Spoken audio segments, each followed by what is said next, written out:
Thank you, Renu, and welcome everyone to this fantastic session on love, passion, and sensuality. And first I want to start with the cover. This is the cover. I don't know if you saw it all, but here's the book. It's a fabulous book for anyone and everyone in every age. So, Shobhaa, my first question is, this cover is fabulous and the eyes on the cover are yours. It's your photograph. And you said somewhere that the cover of a book is the first seduction, and which certainly applies to this cover. Is there a story behind it? Yes, there is a story behind almost everything in all our lives, but it's worth sharing because the cover is the first seduction. And it's a process. I've been on the jury of the Oxford Best Cover Design for the last 5 or 10 years. And when I get that catalog, when I see all the covers, it's very easy to spot the top 3. They jump out at you. Cover designing for books is a very specialized art. And there are book designers in India who are doing an absolutely brilliant job.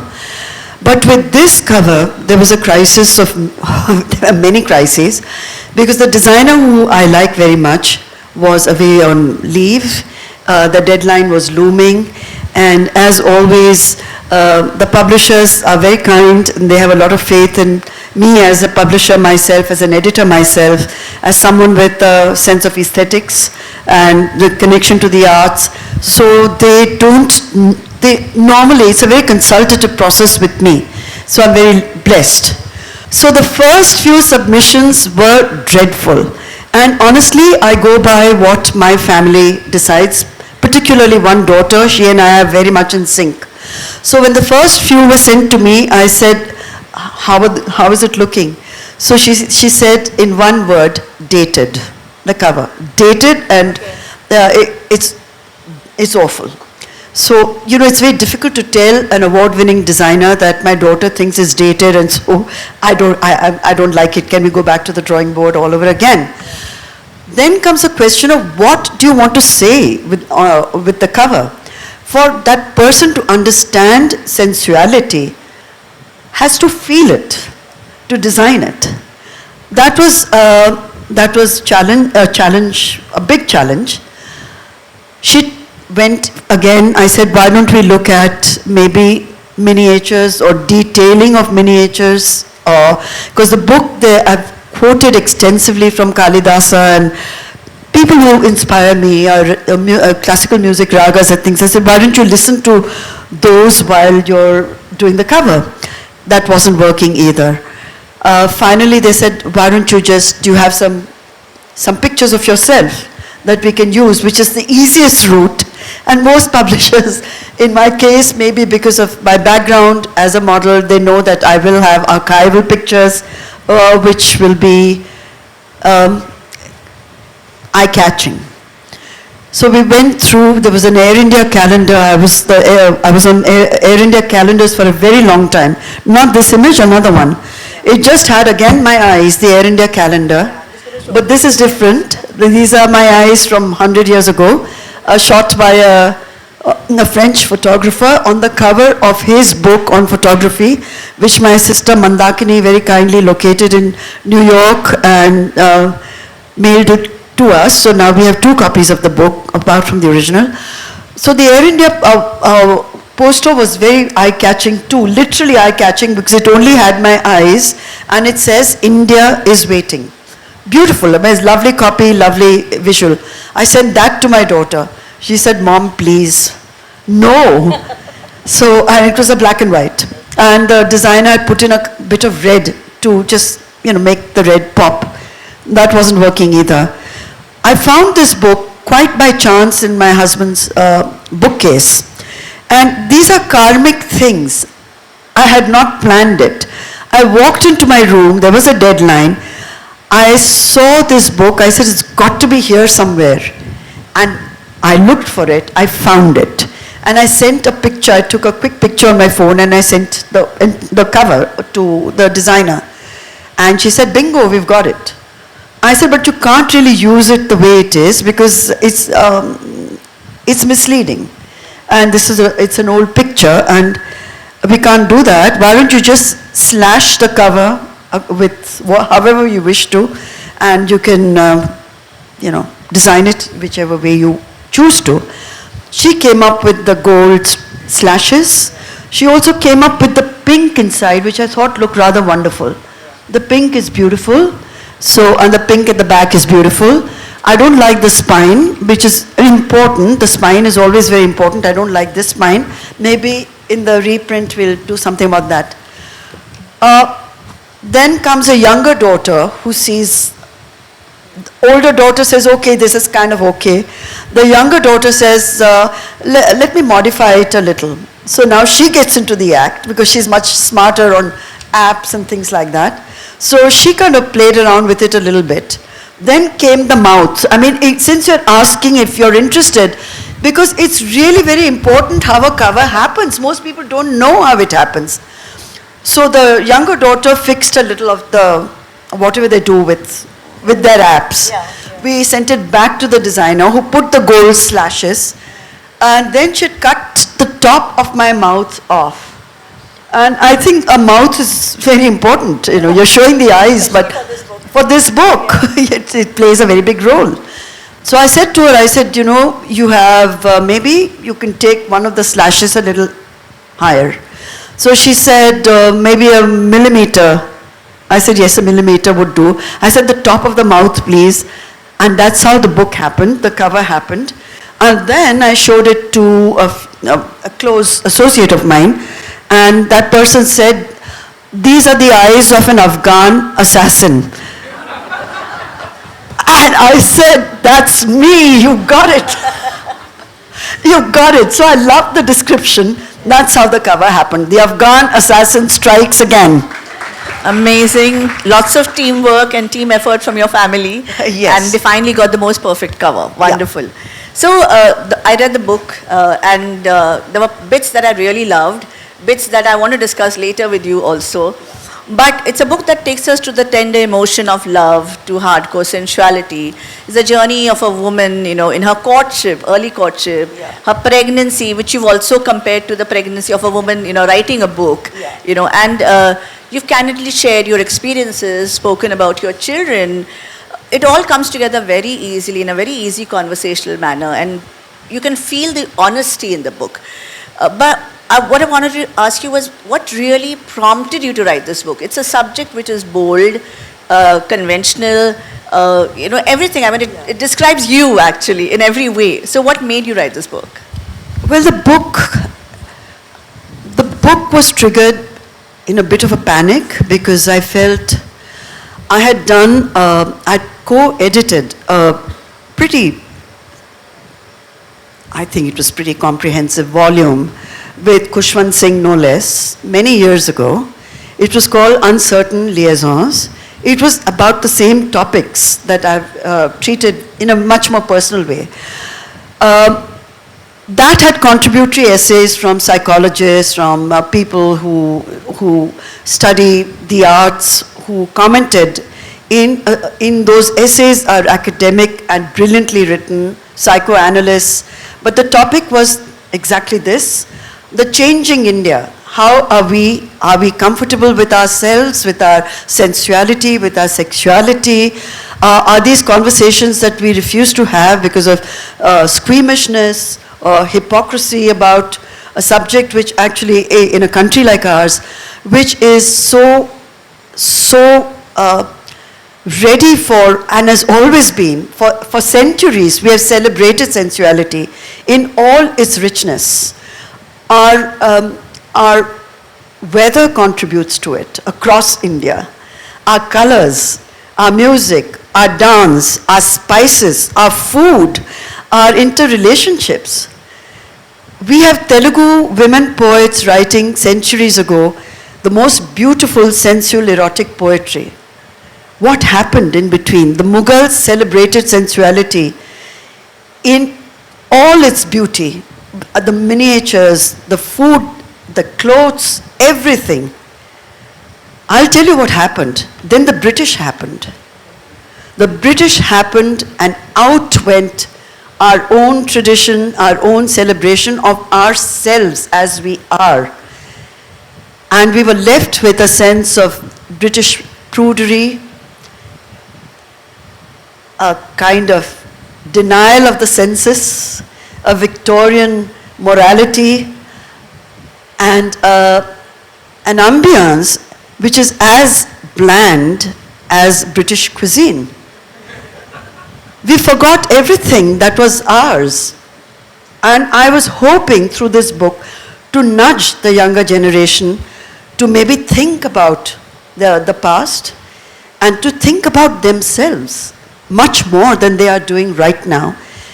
And I shared an example yesterday with my sister over dinner and her friends.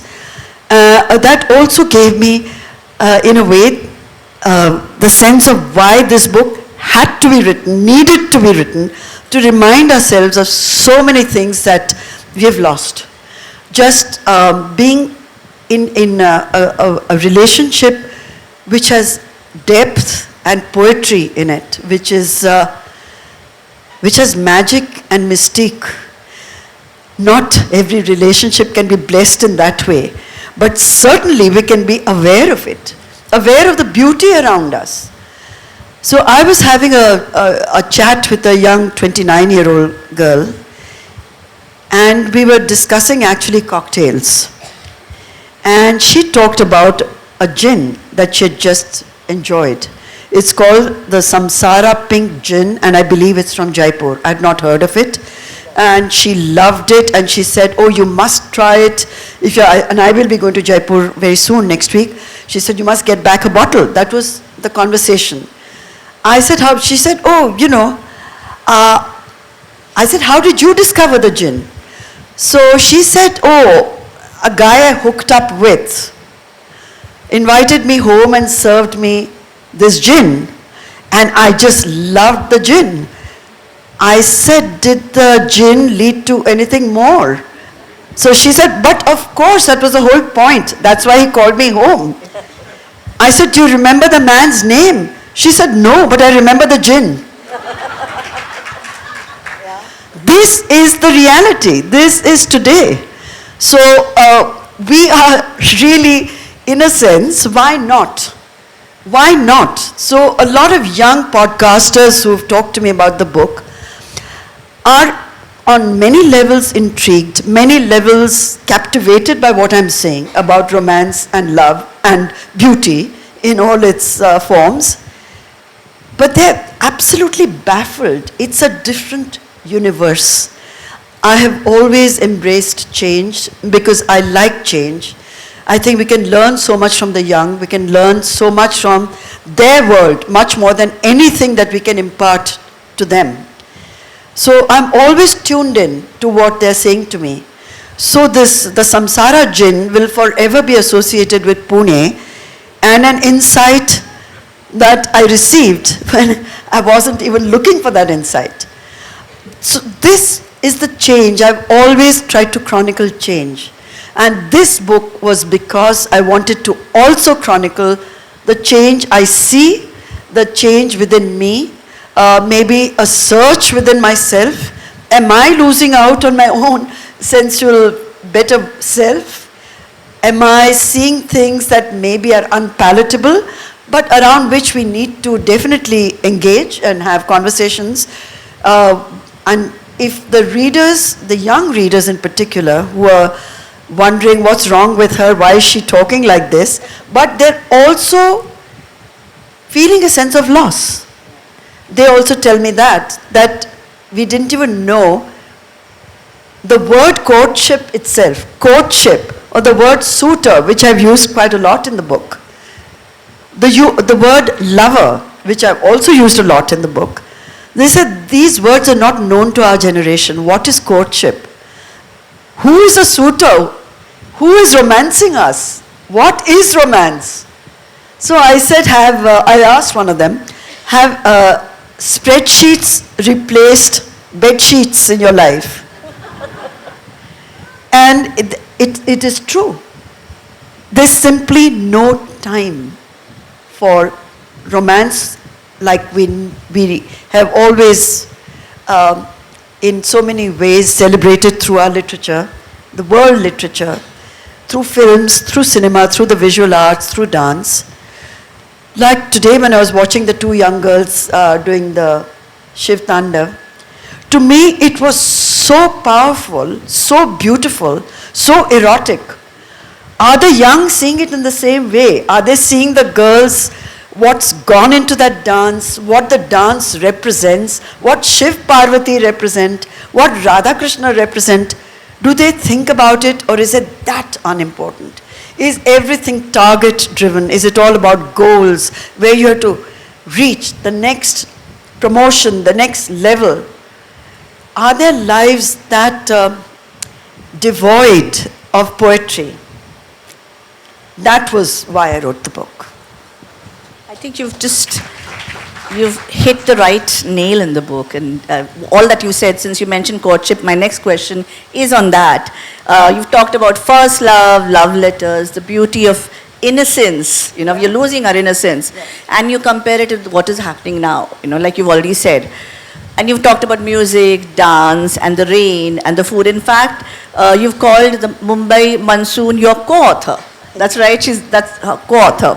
And the book is so much about feelings. It's like a picturesque unfolding of a range of emotions. So my question is, I know you've already touched upon it, but with the changing times, do you think the definition and expression of love it has changed? And is the newer generation missing out on something vital? Who am I to judge them and say they're missing out? It's for them to figure that whether they're missing something or something else has replaced what was meaningful to my generation. I think it's more that they have replaced it by some like instant gratification, and that is enough for them. It's more than enough. They are not looking for poetry right now. And the casualness with which they get in and out of relationships, there's something maybe wonderful about it. It's very liberating. In a country like ours, in a society like ours, so dominated by rules, regulations, judgments, for the young, especially for women, to break through all of that, to have complete agency over their own bodies, to decide exactly who they want to be with or not be with, whether they want to commit at all to marriage, not commit to marriage, have children, not have children. It's very thought-provoking to see that change, because that change has only happened in the last maybe 5 or 10 years. This radical a change in India. It's a society in flux. Maybe it's a society redefining itself. Maybe social media has impacted the young in ways that are so completely, so overwhelming for even themselves. Look at the bombardment of information and images and entertainment and stimulation that they receive. Can they process it without paying a price for it? We are too close to it right now. We don't know. Why are we seeing burnouts the way we are?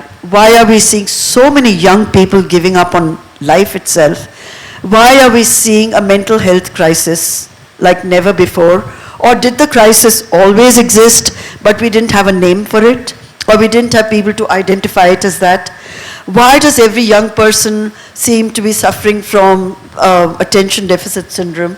Why do they wear ADS as a badge of honor? You ask them anything and they say, oh, I've been diagnosed as being ADS, so don't expect me to pay attention to my math or anything for that matter.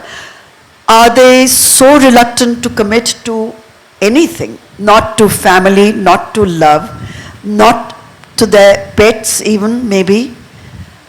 Maybe, I hope not, because they have such a deep, place in my life.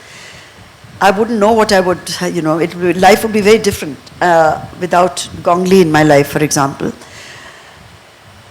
So, on the one hand, Critics have called this book a jasmine-scented revolution, which is a lovely phrase. I love it.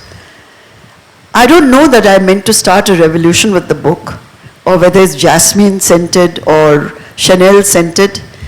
But if people are reading into it what they wish to read into it, that is every writer's dream, that the person reading it should read what they want into what the writer is trying to share.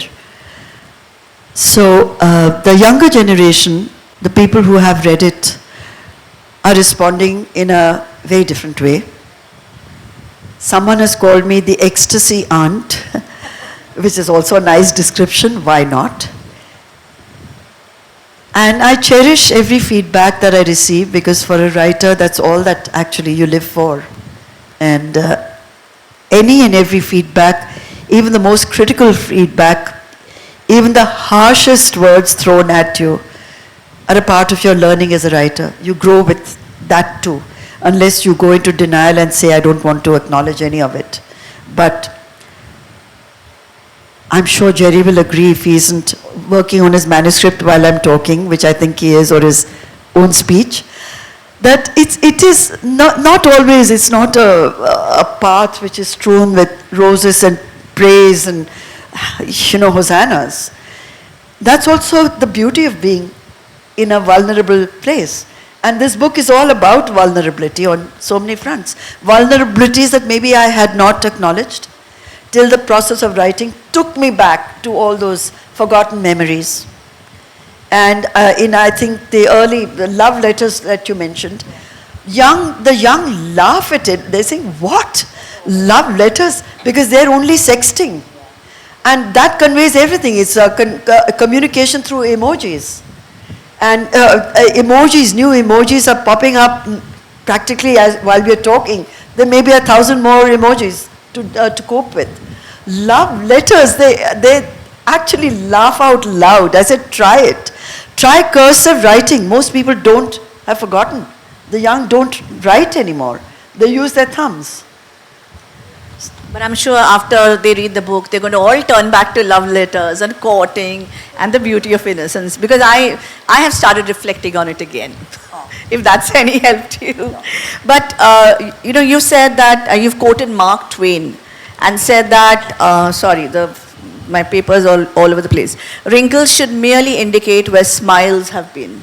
So do you think that, in your opinion, the Indian woman has finally come of age, we'll talk about the adults now, have finally come of age and will come of age to accept her sexual desires or her sensuality? Do you think the Indian woman would? The Indian woman has never had a problem accepting herself. It's a problem with society accepting her. It's the other way. The onus is not on her. It's not because she can't accept it. It's the labels that society puts on a woman, not just in our society, but across the world. And the roles that are subscribed. You have to conform to society's expectations at different stages without really thinking deeply that every woman who is ever born, what is her cycle and journey in life? First, she has to deal with pre-puberty, the teenage years, tough. Then it's puberty itself, very hard on many. Then it's the marriage equation, being desirable, settling down. Then comes the instruction, aapko pati ko khush rakhna chahiye. Then comes pregnancy with all its challenges. Then comes post-pregnancy with all its challenges. So there is that. Before she can cope with all of this, comes what is now called perimenopause. Perimenopause, which can take 5 years, followed by menopause, which can take 10 years. By then a woman's life is over. But who is thinking about that except women themselves, without much support from society and hardly any from even their closest family members? Do they think these are cataclysmic changes a woman's body has to face through her life? It starts with that, it ends with post-menopause, and then possibly depression and loneliness. It's not easy, but it doesn't mean that we lack the strength to accept any of it. We have more strength than society gives us credit for. But to have to constantly validate yourself, that is the part which I find, in a way, unfair. At any stage, first you have to be of that marriageable profile, then you have to, then right now, society has always been cruel.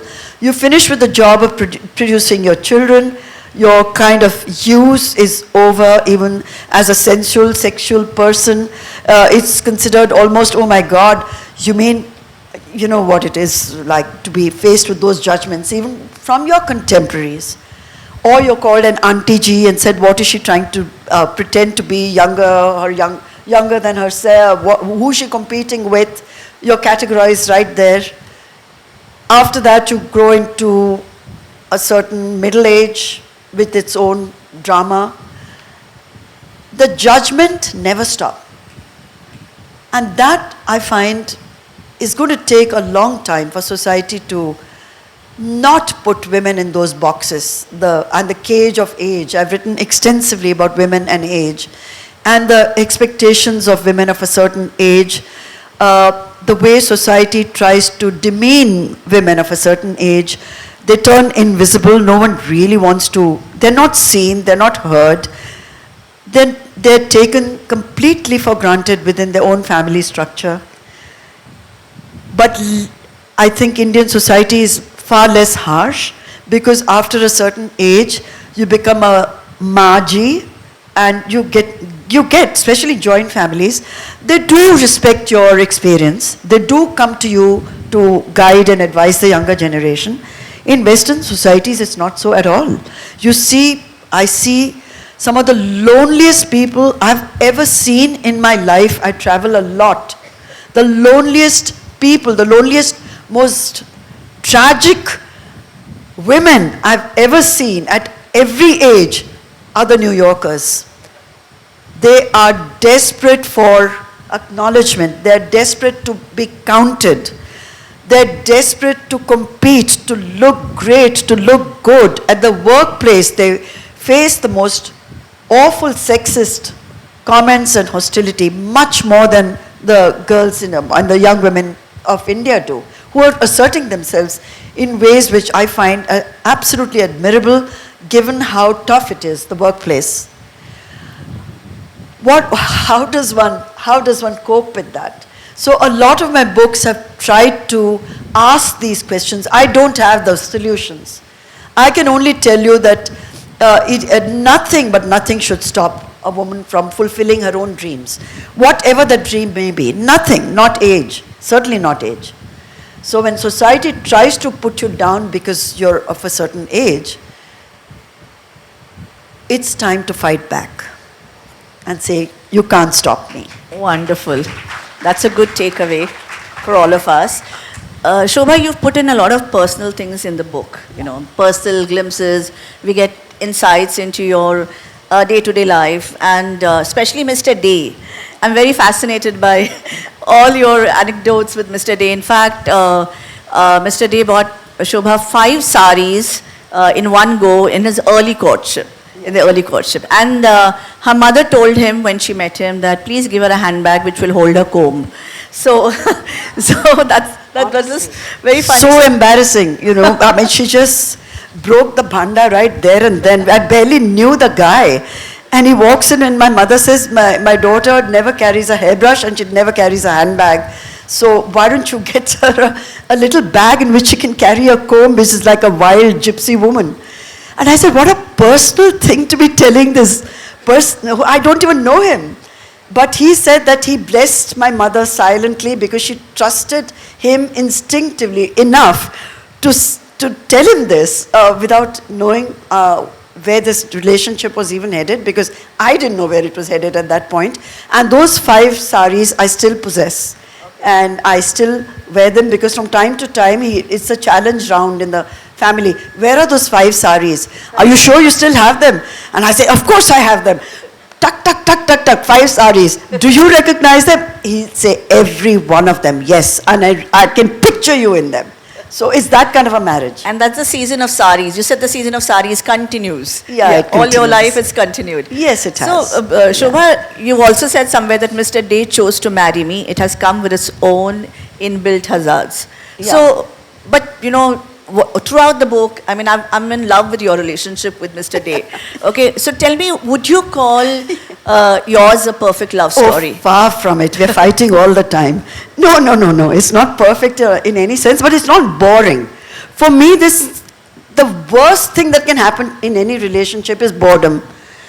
That can kill you right there and then. If I were bored with him, but thank God, and I don't think he's bored with me, so that's a good thing. But it's been a turbulent, volatile relationship, yes, with so many hazards. And it continues to be that. But I like that, you know. He's not a doormat kind of guy who I can walk all over. And in any case, from the time I was a very young girl, most men left me completely alone because, I don't know, they were perhaps intimidated, or the "don't mess with me" was probably written all over my forehead ever since I was 14 years old or something. So here was a man who didn't feel that way. He felt himself, he felt confident enough to court me. And he continues to do that, which at 85 I think is fantastic, that he would still bother to do it. And that really what keeps the marriage going. And despite our vast differences, it still keeps me insecure, which I think is very important. Insecurity for a writer is very essential, because otherwise you become complacent and smug, and it can happen in a marriage, in a relationship, even with your children. If you're constantly so sure of their love for you, and you're not testing them or yourself, then even with children and with close friendships, it goes into a kind of a flat line, a plateau. And a plateau is dull. You need the bumps. I need road bumps all the time. I need those hills and a path that is not comfortable, where I'm always looking out, am I going to trip and fall? Marriage should be like that. Roses too, but patthar also hone chahiye, you know, hone chahiye. It keeps you both on your toes. Lovely. With that, we're going to open, ask questions from the audience, and the best question, Shobhaa, is going to get a prize. So you have to decide which is the best question. So let's open it to the audience now. Do we have a mic that will go around? Oh, and by the way, Mr. Day is loving the book because he's the hero of the book. Yeah. He didn't know that. So when he read it, he was very, very nervous when he said the title. He said, "Oh my God, you've done it again." So did my children, without reading a word. They said, "Oh God, another book, and you're going to get into trouble again with this." And I don't know what they expected, hardcore pornography or something. I said, "You should know your mother a little more than that. Just read it, and you're all adults, and it's 2025. He read it again with that sense of nervousness. Then he was beaming at the end of the book. Oh my God, everywhere he goes, people say, "Oh gosh, the way she's described you," so on. And I said, what was I even thinking by making him into this great big hero? He's loving the attention. It ends on a very beautiful note with Mr. D. So every one of you have to read the book. I'm not kidding. Yes, we'll take the first question. Hi, my name is Suvarna, and ma'am, I'm a big fan of you from my school days for your serial Swabhiman. From those days, I don't know what I liked that time because I was in school, but from then I'm following you. The relationship that you have shown in that series I feel today is way ahead of the time, okay? It's I think, released in 1995. I think so. So my question to you is, with the time, with the age, our relationship, our thought process about the relationship changes. Is what I feel. You go mature. My question to you, do you think that even in your writing, when you are writing about the relationship, is it changing as per your age and your experiences? My question is clear? Yeah, Yes, it's very thank clear. Swabhiman is, by the way, I think it's being shown, it's been relaunched because a lot of young people today are watching it on some channel or the other. And it had over 500 episodes, so it was one of those long running, it was the first soap in India, and I had collaborated with Mahesh Bhatt. So both of us were very in sync with what we wanted to say. And the character of Svetlana in that, which Kittu Gidwani played, a lot of young people today are relating to her character. But for me, what was astonishing, and I'll come back to answer you, was that it was done for Doordarshan. And for Doordarshan, like she says rightly, it was ahead of its time.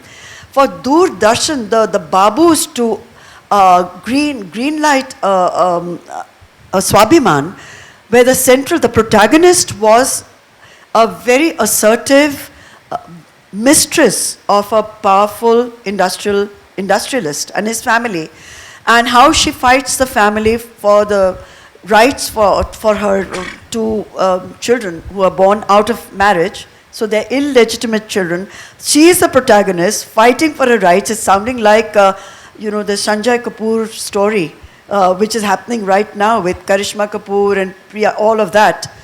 A saga, but these sagas historically also continued to be played out with each generation. But for Doordarshan and those Babus to have said, go ahead, with a character like Svetlana being, with people, when it was a Saas Bahu kind of a thing, environment, this was a completely different kind of a story. And I'm just so glad that it's being re-shown, because another generation, third generation is watching it. Of course, relationships evolve and change. So in this book, I went back to my earliest boyfriends when I was 14, I think, one of them. What I felt then, the innocence of those early years of discovery of the gender, nothing can compete with that. And what you feel, the intensity of the first great big passionate love affair of your life, can never ever really leave you. What you grow into later and with decades, of course, is a different human being. Otherwise, you'd be stagnant. You'd be still stuck there. So I'm not the 14-year-old Shobhaa madly in love with Mr. Day. I'm a 77-year-old woman who has spent more than 40 years of my life with an 85-year-old man. It's a very different kind of love. Very different. But it's still vibrantly alive. And for that, I feel I feel very lucky and fortunate about that. Of course, age changes many things, as it should. But you have to be mindful of those changes and go with that. I can't recapture my 14-year-old, what I felt. And I don't wish to. I'm happy with my 77-year-old self, feeling what I'm feeling at 77. Hi, I didn't know you are 77. You look beautiful. Okay, so my name is Purti. I write books. And the moment I entered, you said that we need to speak about this because there's no writing industry. So if writers don't make money, we don't evolve and go to the next level and make things happen. So I have two questions for you. One is, how can we make sure that writers earn enough so that we produce high quality writers? And two, so I'm a new mom. I have a 9-month-old kid. She is at home, and yesterday was my husband's birthday. So I literally slept at 4 a.m. and then got up at 6 a.m. Then did whatever I could do for my daughter and came back because I wanted to attend your session. So now, when this kind of strong-headed woman is there today, I may not be a very good ideal structure into the family, but at the same time, I'm very sure that I want to do things like I want to do. So, do you think this kind of attitude will lead to more conflicts, or we should be unapologetic about it? Unapologetic at all times. And conflict is a part of it. Now, how you resolve your conflicts is up to you. But unapologetically yourself, because you have every right to be you. as long as you remind yourself about that, and you're not hurting someone else in the process, I think you don't have to explain anything to anyone, ever. I'm Rinal. I have a question relating to one mention that you had in your speech or the discussion, that how women used to express them and how it has changed with the different rulers that we had. Okay, like they used to express themselves in poems, etc., freely, and now how it has stopped. So my question is, because you have so much of international exposure and you are writing for so many decades, like I remember reading your each and every column that used to come in paper or the books or the serials, whatever it may be. So how do you see that, is there a change, or how do you see the change in the women voicing their stories across these decades or internationally? Well, thank you for that question. I've been writing uninterrupted now for 53 years without a break. And it is what I do, it is what I love. Women's voices for a long time, for decades, were not heard. Now the good news is I receive at least 10 manuscripts a week, mainly from women who just want, and I think part of what I want to do more and more of is to mentor young voices, men and women. Like you said, the industry is in crisis, and as the other young lady said, how do writers make money? It's very hard. It's uphill, and it's if you're willing to deal with what comes with it, which is a lot of struggle, fine. Or if you are as amazing a writer and as successful a writer as Jerry is, and I know his early struggle, we have known each other that long, but today where he is only and only thanks to his gift, his talent, his hard work, his dedication. So he is today where a lot of young writers would love to be but do not make it. How do we, I don't know, Jerry has a system of, he knows how to make publishers accountable. I don't know their print run. I just take it for granted that what they're saying is accurate. But apparently we need to know, we need to engage much more. To go back to what you asked me, how women's voices. Last week I launched 5 young women writers, their debut books. Fabulous writing, assertive, confident, great writing, superb. That they're getting a platform, that publishers are coming forward and publishing them is very encouraging, very encouraging.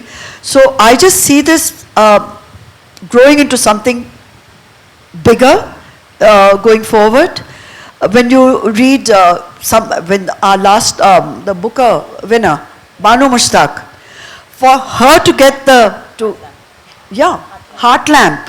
Who would have thought a quiet book like that, but a deep, very thoughtful, very thought-provoking book written in Kannada by a lady, again, whose circumstances are not the circumstances of you and I sitting here, would achieve that level of international fame, but she's done it.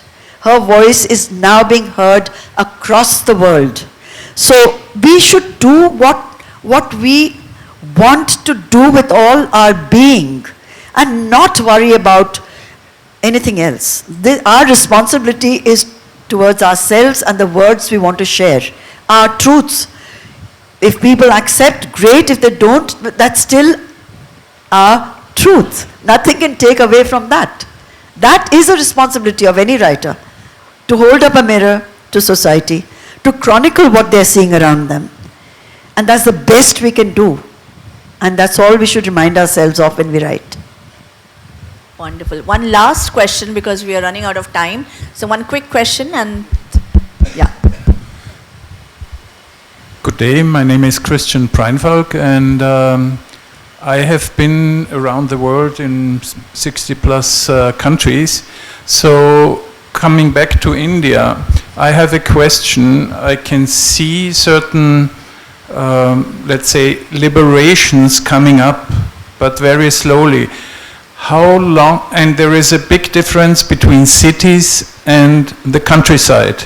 So the liberation or the sexuality, the mindset out of tradition and new self-confidence takes its time. Do you have any idea how long it will take in India? I wish I had an idea. I'm not a sociologist, but what I do see, the divide is narrowing. I like to watch TikTok videos, reels made by women from our villages in the remotest parts of India. All they need is a smartphone, and they are dancing like there is no tomorrow. They are expressing themselves so joyously with such abandon, without any inhibitions. This is for the world to see. There are women who are making reels from their kitchens while they're cooking. These are village ladies, but with a powerful presence, asserting themselves, talking, sharing. So social media has completely transformed India. And there's no way that there's going to be no pushback. I mean, this is going to be it going forward. It's going to be more and more of women who are finding their own place under the sun. And I think it's just beautiful to see that. Thank you for your whole talks and your opinions. I can see the same, and my personal opinion is that India will lead the next 100 years for sure. Thank you. Thank That's you very wonderful. much. Yeah. Shaheen.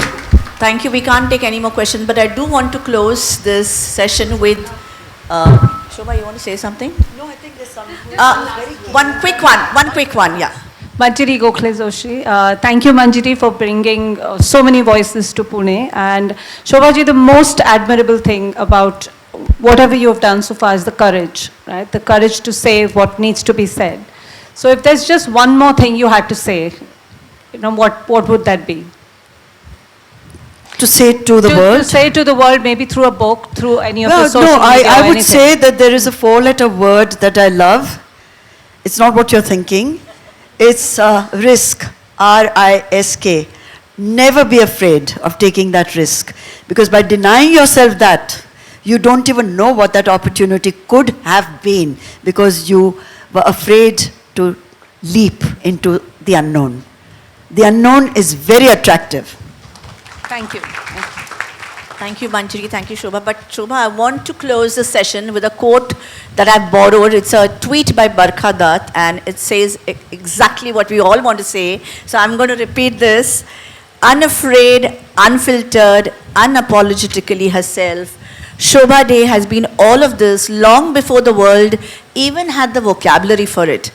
Behind the many stories that shattered convention, behind the columns that no one could skim past, behind the razor-sharp description of Bollywood's brightest in the 70s, descriptions that clung to them for decades, by the way, stood a woman who refused to be anything but original.